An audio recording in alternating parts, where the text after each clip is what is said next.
حج کے رکن اعظم وقوف عرفات کی ادائیگی کے لیے 25 لاکھ کے قریب فرزندان اسلام میدان عرفات میں جمع ہو گئے۔ مسجد نمرہ میں عبادت کے ساتھ ساتھ انہوں نے عرفات کے میدان میں خطبہ حج بھی سنا۔ شیخ یوسف بن سعید نے مسجد نمرہ میں خطبہ حج دیتے ہوئے کہا کہ مسلمان متحد رہیں اور باطل سے دور رہیں۔ انہوں نے کہا کہ اللہ تعالیٰ تفرقہ ڈالنے سے منع فرماتا ہے اور شیطان چاہتا ہے کہ مسلمانوں میں تفرقہ پیدا ہو۔ مسلمانوں کو چاہیے کہ وہ باطل سے دور رہیں اور حج کے اجتماع کا بھی یہی پیغام ہے کہ مسلمان مل جل کر رہیں، کیونکہ مل جل کر رہنے میں رحمت اور الگ الگ رہنے میں مصیبت ہے۔ شیخ یوسف بن سعید نے کہا کہ اتفاق پیدا کرنا معاشرے، خاندان اور ہر فرد کی ذمہ داری ہے۔ ظہر اور عصر کی نمازیں یکجا ادا کرنے کے بعد حجاج میدان عرفات میں اب دعاؤں میں مشغول ہیں اور غروب آفتاب پر وہ میدان عرفات سے مزدلفہ کے لیے روانہ ہو جائیں گے۔ مزدلفہ پہنچنے پر وہ مغرب اور عشاء کی نمازیں ایک ساتھ ادا کریں گے اور مزدلفہ میں ہی حجاج اکرام شیطان کو مارنے کے لیے کنکریاں چنیں گے۔ عازمین حج مزدلفہ میں قیام کے بعد 10 ذی الحج کی نماز فجر ادا کریں گے اور 10 ذی الحج کا سورج طلوع ہونے پر مزدلفہ سے جمرات کے لیے روانہ ہو جائیں گے۔ جمرات میں حجاج اکرام شیطان کو کنکریاں ماریں گے اور اس کے بعد قربانی دیں گے۔ حجاج اکرام قربانی کے بعد بال منڈوائیں گے اور احرام سے باہر آ جائیں گے۔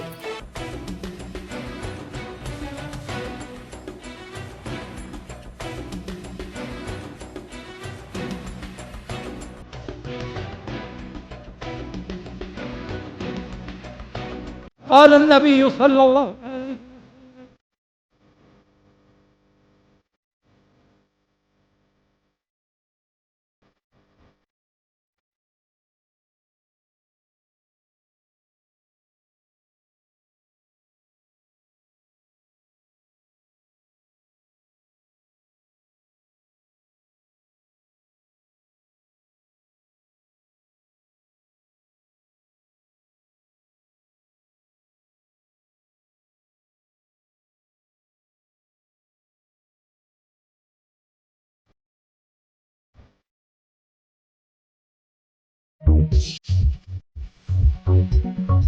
جرمنٹن super speciality hospital, doctor Mir Jawad Zar Khan, senior experienced orthopaedic surgeon, bone fracture, joint replacement, hip replacement اور اسپائن سرجری کامیابی سے انجام دے رہے ہیں۔ اس کے علاوہ neuro surgery, cardiology, gynaecology, dental, general medicine, dialysis اور فزیو تھراپی جیسے شعبہ جات میں انتہائی کامیابی کے ساتھ واجبی فیس میں علاج کیا جا رہا ہے۔ شیئرنگ اور پرائیویٹ رومز، اسپتال میں 24 گھنٹے MRI، CT scan, 2D digital X ray, ultra sound, operation theatre, ICU اور لیب کی سہولت دستیاب ہے۔